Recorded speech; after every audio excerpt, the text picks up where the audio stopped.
Okay, so picture this. I had just walked out of the biggest presentation of my entire career. I'm talking weeks of prep, 10 senior execs in the room. The stakes were, sky high. And honestly, it went great. Like, 9 of the execs came up to me afterwards, just showering me with praise. Game changer, one of them said. Another was like, excellent work. But then one senior leader comes up and offers this tiny, mild piece of constructive feedback. And just like that, poof. It was like all that praise just evaporated. That one little comment was the only thing I could hear. So that night, I'm lying in bed trying to replay the good parts, But I couldn't. I seriously could not remember the specifics of those 9 compliments. It was all just fuzzy, like background noise, people just being polite. But that one little criticism? Oh, man, that was crystal clear. It felt like the absolute truth. And it hit me. This is a pattern. Why does the good stuff feel so fake and the bad stuff feel so incredibly real? I was so fed up with this whole thing that I finally brought it to my therapist. I walked in thinking, okay, I'm just broken. There's something uniquely wrong with me. But she just kind of smiled and said, oh, that's not a you problem. That actually has a name. It's a common psychological mechanism. And you know what? Just hearing that it had a name, that was the first step. It started to lose its power right then and there. The name for it, she told me, is discounting.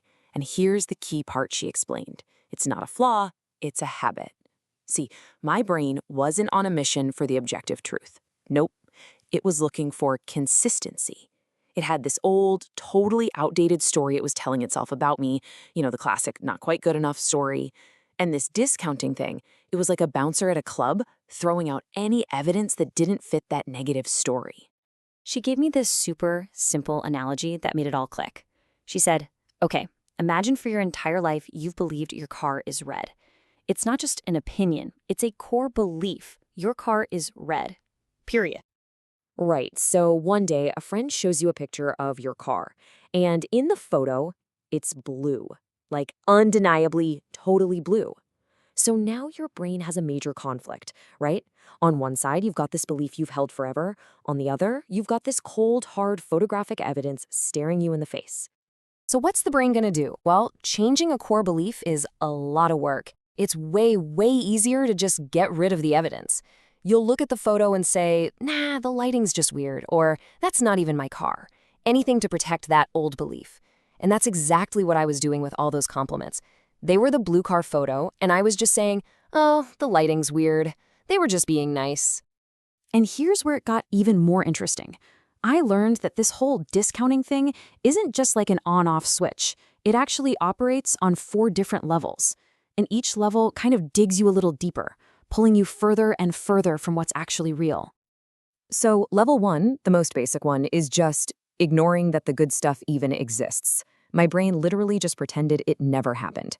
That was me after my presentation. I couldn't remember the compliments because my brain's filter just tossed them in the trash as irrelevant noise before they even had a chance to become a memory. Okay, then there's level 2, which is a little sneakier. This is when you discount the importance of the good stuff. So let's say a compliment somehow manages to sneak past that first bouncer. My brain had a backup plan. It would immediately tag it with, oh, they were just being polite, or that doesn't really count.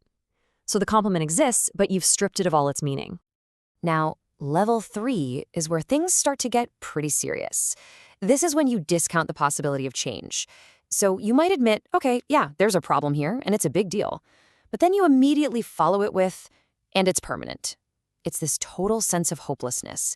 That's just how things are. Nothing's ever going to change. And then we get to level 4, the deepest, most dangerous one. This is when you discount your own ability to do anything about it. This one is so tricky because you admit the problem's real, it matters, and hey, maybe change is even possible, but just not for you. It's that thought that says, sure, other people can fix this, but I'm different, I'm uniquely broken, I'm powerless. It's like you're locking yourself in the prison and throwing away the key. Seeing these 4 levels laid out like that, it was like someone handed me a map of the exact prison I had built around myself. But a map is just a piece of paper, right? You need tools to actually break down the walls. And that was the next and honestly the most important part of this whole journey. So my therapist gave me this toolkit, a set of really practical mental exercises. Nothing super complicated, but they all required me to get off autopilot and pay attention. I had to learn how to actively challenge my own thoughts, to basically become a lawyer for what was actually true, to ask myself, what would I say to a friend if they were saying this? And maybe the hardest one, just saying thank you to a compliment and stopping there. Out of all those tools, there was one that was an absolute game changer. It was called a discount journal. Super simple concept, really. You just make 3 columns. The whole point is to force yourself to separate what actually happened from the negative story you told yourself about it, and then to check both of those against reality. So let's walk through our real example. Column 1, what happened? My boss praised my report. Simple fact. Column 2, my automatic discounted thought. Piff, she's just being nice. Okay, now for column 3, the hard part. What's the objective reality? Well, I know for a fact this boss is super direct. She doesn't just hand out compliments for fun. So the evidence, the actual facts, suggest I really did do a good job. And writing it down like that, it creates the space, you know? It helped me see that thought not as the truth, but just as a bad habit.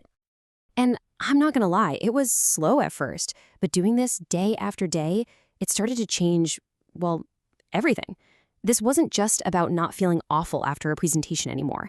This was about taking apart that whole negative filter piece by piece so I could finally start seeing things and seeing myself clearly.